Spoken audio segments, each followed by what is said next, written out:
ভরা মৌসুমেও মিলছে না মাছের রাজা ইলিশ, সরবরাহ কমায় দাম চড়া। বড় মাছ নাই, আছে দুই একটা ছোট মাছ, আমার তেলের দামই হয় না। ইলিশ আহরণের মৌসুম পরিবর্তন হয়েছে দাবি মৎস্য বিভাগের। একটু সময় লাগবে, 2-3 দিন 4 দিন হয়তো আশা করি ঠিক হয়ে যাবে। তারপর আশা করি তারা সঠিক নিয়মে জাল ফেলতে পারবেন, জালে বসে তারা মাছ পাবে। দেখছিলেন প্রধান শিরোনাম, এবার জানিয়ে দিব অন্যান্য শিরোনামগুলো। জিকে সেচ প্রকল্পের খাল ভরাট ও ভেঙে যাওয়ায় পানি প্রবেশ করছে জমিতে, ব্যাহত হচ্ছে আমন চাষ। এবং চলতি মৌসুমে মিশরে বেড়েছে আমের উৎপাদন, আবহাওয়া অনুকূলে থাকায় লক্ষ্যমাত্রা ছড়িয়ে যাওয়ার আশা। দেখছিলেন কৃষির অন্যান্য শিরোনামগুলো, আপনাদের সঙ্গে আছি আমি কাজী আয়শা। এবার বিস্তারিত। জুলাই থেকে অক্টোবর ইলিশের ভরা মৌসুম। প্রতি বছর এ সময় নদী ও সাগরে ধরা পড়ে রূপালী ইলিশ, কিন্তু এ বছরের চিত্র অনেকটা ভিন্ন। 65 দিনের নিষেধাজ্ঞা শেষে 23 জুলাই থেকে জেলেরা সাগরে নামলেও জালে ধরা পড়ছে না মাছের রাজা ইলিশ। আবার অনেক জেলে বৈরী আবহাওয়ার কারণে সাগরে যেতে পারছে না, তাই বাজারেও ইলিশ বিক্রি হচ্ছে চড়া মূল্যে। মৎস্য বিভাগের দাবি, মাছ কমে গেছে সঠিক নয়, ইলিশ আহরণের মৌসুম পরিবর্তন হয়েছে। বিস্তারিত ডেস্ক রিপোর্টে। প্রতি বছর এ সময় নদী ও সাগরে ধরা পড়ে রূপালী ইলিশ, কিন্তু এবছরের চিত্র অনেকটা ভিন্ন। 65 দিনের নিষেধাজ্ঞা শেষে 23 জুলাই থেকে জেলেরা সাগরে নামলেও জালে ধরা পড়ছে না মাছের রাজা ইলিশ। জেলেরা বলছেন বৈরী আবহাওয়ার কারণে সাগরে মাছ ধরা সম্ভব হচ্ছে না। যারাও যাচ্ছে তাদের জালে ছোট ইলিশের পাশাপাশি বেশিরভাগই ধরা পড়ছে জাটকা। মাছ তো নাই, দুই একটা মাছ পাই, ছোট মাছ, বড় মাছের কোনো সংখ্যাই নাই। বড় মাছ নাই, আছে দুই একটা ছোট মাছ, আমার তেলের দামই হয় না। ভরা মৌসুম শুরু হলেও মৎস্য আড়তেও চাহিদা অনুযায়ী মিলছে না ইলিশ। এখন সিজন চলে, ওই তুলনায় আমাদের ঘাটে কিন্তু এরকম মাছ নাই। এখন যে মাছ, এই মাছে তো আমাদের মনে করেন নিজেকে প্রকট করতে হয় না, তো স্টাফ চালামু কেমনি। ইলিশ মাছের প্রজননের জায়গায় বাচ্চা মাইরে শেষ করে দেয়। চাঁদপুরের এই ঐতিহ্যবাহী মাছঘাটে অন্য মাছের তুলনায় সাধারণত ইলিশের পরিমাণই বেশি থাকে। তবে এবার ভরা মৌসুমেও মাছঘাটে পদ্মা মেঘনার ইলিশের দেখা নেই বললেই চলে। মাছের দাম অস্বাভাবিক, এই জন্য কিনতেছি না, একটু যাচাই করতেছি। তুলনামূলকভাবে মাছের দাম অনেক বেশি। বরিশালেও একই চিত্র, অল্প সংখ্যক ইলিশ এলেও সেগুলোর দাম চড়া, ফলে আসল রূপালী ইলিশের স্বাদ নিতে পারছেন না ক্রেতারা। মৌসুম হিসেবে মনে করে মাছ আরো বেশি থাকার কথা। যদিও আসার কথা শুনিয়েছে মৎস্য বিভাগ। আমাদের ইলিশের প্রাচুর্য দিন দিন বাড়ছে এবং ইলিশের প্রাচুর্য বাড়ার সাথে সাথে দামও কমে যাবে এবং সদর সরকার সাথে রপ্তানি বন্ধ করেছেন। মানুষ এখন কম দামে ইলিশ পাবে। একটু সময় লাগবে, 2-3 দিন 4 দিন হয়তো আশা করি ঠিক হয়ে যাবে। তারপর আশা করি তারা সঠিক নিয়মে জাল ফেলতে পারবেন, জালে বসে তারা মাছ পাবে। পাইকারি বাজারে 1 কেজির বেশি বড় সাইজের ইলিশের দাম মন প্রতি 65 থেকে 70 হাজার টাকা। 1 কেজি সাইজের দাম 55 থেকে 60 হাজার টাকা। 700 থেকে 900 গ্রাম সাইজের ইলিশের দাম মন প্রতি 40 থেকে 45 হাজার টাকা। Desk report, news 24। চট্টগ্রামের বড় মৎস্য অবতরণ কেন্দ্র ফিশারি ঘাট বাজারে ইলিশের দাম নিয়ে সবশেষ খবর জানিয়েছেন সহকর্মী নয়ন বড়ুয়া জয়। সবচেয়ে বড় মৎস্য অবতরণ কেন্দ্র ফিশারি ঘাটে এসেছি, দেখতে পাচ্ছেন ইলিশ খুব কম। আমরা দেখছি এই সময়টার মধ্যে ইলিশ বড় থাকার কথা রয়েছে ফিশারি ঘাট, যেহেতু এখান থেকে চট্টগ্রাম সহ সারা দেশের প্রত্যন্ত অঞ্চলে বাজারে ইলিশ সরবরাহ করা হয়, একই সাথে অন্যান্য মাছও সরবরাহ করা হয়। তবে ইলিশ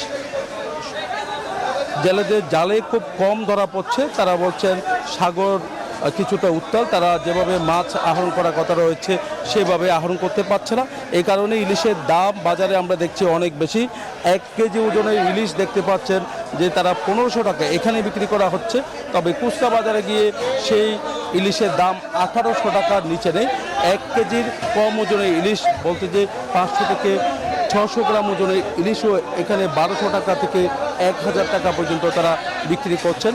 এ কারণে যারা ক্রেতা তারা হতাশের কথা জানিয়েছেন। একই সাথে আমরা দেখছি অন্যান্য সামুদ্রিক মাছে বেড়ে গেছে বাজার।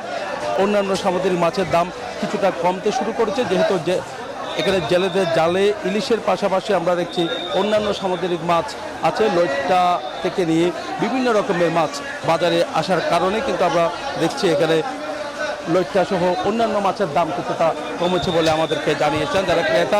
তারা ইলিশের স্বাদ কিন্তু গত বছর যেমনটা নিতে পারেনি, এবারও তারা ইলিশের স্বাদ নিতে পারছে না বলে আমাদেরকে জানিয়েছে। দর্শক, ইলিশ উৎপাদন নিয়ে কথা বলতে আমাদের সাথে যুক্ত হচ্ছেন বাংলাদেশ মৎস্য গবেষণা ইনস্টিটিউটের সাবেক পরিচালক ডক্টর আনিসুর রহমান। ডক্টর আনিসুর রহমান, আপনাকে স্বাগত নিউজ 24 কৃষি সংবাদে। আপনাকে প্রথমতই যে দুইটি প্রশ্ন করব সেটা হচ্ছে সাগর এবং নদীতে ইলিশ মাছের যে প্রাপ্যতা সেটা কমে আসছে কেন, এবং নিষেধাজ্ঞা দেওয়া হয়েছে সেটা কতটা সুফল বয়ে আনতে পারে, এবং এর ক্ষেত্রে আর কি কি করা যেতে পারে? ধন্যবাদ আপনাকে এবং একই সঙ্গে সকল দর্শক শ্রোতাকে। দেখুন, ইলিশের প্রাপ্যতা কমে যাচ্ছে কথাটা এই সময়ে বলাটা বোধহয় ঠিক হবে না। এজন্যই যে ইলিশের ভরা মৌসুম আমরা বলে থাকি, এটা কিন্তু এই আগস্ট থেকে শুরু হয়ে সেপ্টেম্বর, অক্টোবর, কখনো কখনো নভেম্বরের মাঝামাঝি পর্যন্ত যায়। আর মে, জুন, জুলাই এটা ডাল সিজন। এটা আমার প্রায় 33 বছরের গবেষণা থেকে আমি এটা লক্ষ্য করেছি। তো যা হোক, আমাদের এক্সপেকটেশন কিন্তু অনেকটা বেড়েছে। 3টি যুগান্তকারী পদক্ষেপ নেওয়ার কারণে ইলিশের উৎপাদন যে প্রতি বছর ক্রমান্বয়ে বাড়ছে, মৎস্য অধিদপ্তর, মৎস্য প্রাণী সম্পদ মন্ত্রণালয়ের সঠিক দিক নির্দেশনায় এবং বাংলাদেশ মৎস্য গবেষণা ইনস্টিটিউটের গবেষণা ফলাফল কাজে লাগিয়ে তো এটি অত্যন্ত ইতিবাচক দিক। বিশ্বে বাংলাদেশ ইলিশ উৎপাদনে যে প্রথম, এটি অত্যন্ত ইতিবাচক একটি দিক। আরেকটি জিনিস হলো যে খনি থেকে যেভাবে কোনো পণ্য উঠে আসে, তেল বা যে কোনো পদার্থ, সেটা কিন্তু অনবরত উত্তোলন করতে চাইলে আসতে পারে, কিন্তু ইলিশ সেভাবে আসার বিষয় নয়। এটি একটি অমাবস্যার সময় যেমন একটু বেশি আসে, আবার একটি পূর্ণিমার সময় বেশি আসে। মাঝখানের সময়টাকে মরা কাঁঠাল বলা হয়, এবং এই সময়গুলো কিন্তু প্রায় আসেই না বলা যায়, খুব কম আসে। অন্য মাছ আসতে থাকে, কিন্তু ইলিশ কম আসে। তাহলে আমাদেরকে মাঝে মাঝে একটু ধৈর্য ধরতে হবে। আমরা সবসময় একই হারে ইলিশ পাওয়াটা এখন আমাদের এক্সপেকটেশন হয়েছে। আরেকটা এক্সপেকটেশন হয়েছে, একটা সময় ইলিশ খুব কম আসতো, এখন কিন্তু ইলিশ কম বেশি সারা বছর আমরা পাচ্ছি, এবং অপেক্ষাকৃত বড় আকারের পাচ্ছি। যেহেতু আমরা একটা গবেষণা করে 14-15 সালে একটা গবেষণা করে 4.5 সেন্টিমিটার ইলিশ ধরার যে ফার্স্ট, সেটি গবেষণা করে 6.5 সেন্টিমিটার করাইতে অপেক্ষাকৃত বড় ইলিশ এখন আসছে, ছোটটা ছাড়া পেয়ে যাচ্ছে, এবং ডিমের পটেনশিয়ালিটি বেশি হয়েছে। এটা অত্যন্ত ইতিবাচক একটি দিক। এবং এখানে আমি এটি বলবো যে এইটা ঠিক যে চতুর্দিক থেকে যে কথাটি এসেছে, মৎস্যজীবীরাও যেটি বলছেন যে ইলিশ এখন একটু কম পাওয়া যাচ্ছে, হ্যাঁ এটা। দর্শক, কৃষি সংবাদে নিচ্ছে একটা বিরতি, সঙ্গে থাকুন। স্বাগত আরেকবার নিউজ 24 কৃষি সংবাদে। জিকে সেচ প্রকল্পের খালগুলো ভরাট ও ভেঙে যাওয়ায় কুষ্টিয়া সদর এলাকার অনেক জমিতে পানি ঢুকে আমন ধানের ক্ষতি হয়েছে। এতে আমন চাষ ব্যাহত হচ্ছে বলে অভিযোগ করেছেন কৃষকরা।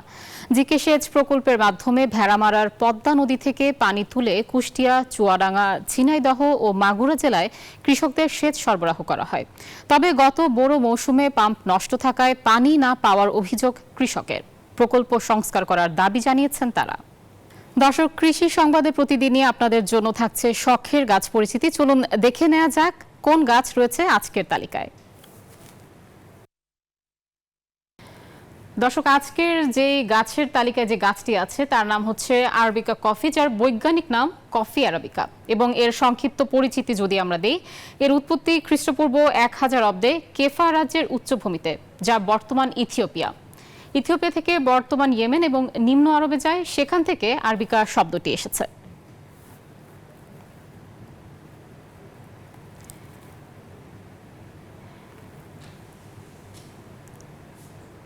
এবং এখন আমরা দেখতে পাচ্ছি যে এই গাছটির সম্পর্কে যদি আরেকটু বলি, আরবিকাকে কফির মেরলোড হিসেবে বিবেচনা করা হয়। এটির একটি মৃদু স্বাদ রয়েছে। এর ক্যাফিনের পরিমাণ কখনোই 1.5% বেশি হয় না।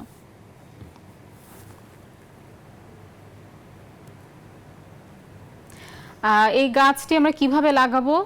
রোপণের 2 থেকে 4 বছর পর উদ্ভিদটি ছোট সাদা অত্যন্ত সুগন্ধি ফুল উৎপন্ন করে। আরবিকা পুরোপুরি পরিপক্ক হতে প্রায় 7 বছর সময় নেয়।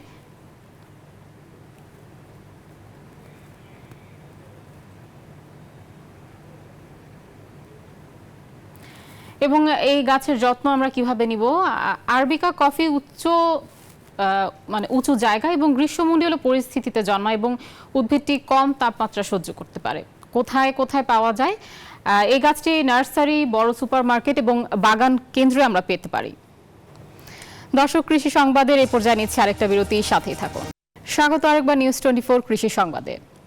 মিশরে জলবায়ু পরিবর্তনের জেরে উচ্চ তাপমাত্রার ফলে চলতি মৌসুমে আমের উৎপাদন পূর্ববর্তী বছরের তুলনায় বেড়েছে। মিশরীয় আমের খামারগুলিতে বিশ্বের সেরাদের মধ্যে বিবেচনা করা হয়। দেশটির কৃষি প্রকৌশলী জানান, বর্তমান মৌসুমে অধিক পরিমাণে এবং নতুন বিদেশি আমের জাত উদ্ভাবন করা হচ্ছে। মিশরে প্রতি বছর জুলাই থেকে সেপ্টেম্বর পর্যন্ত আমের মৌসুম চলে। আবহাওয়ার অনুকূলে থাকায় এ বছরের আমের উৎপাদন আশানুরূপ হবে বলে ধারণা করা হচ্ছে। এই ছিল নিউজ 24 কৃষি সংবাদের সাথে থাকার জন্য ধন্যবাদ সবাইকে।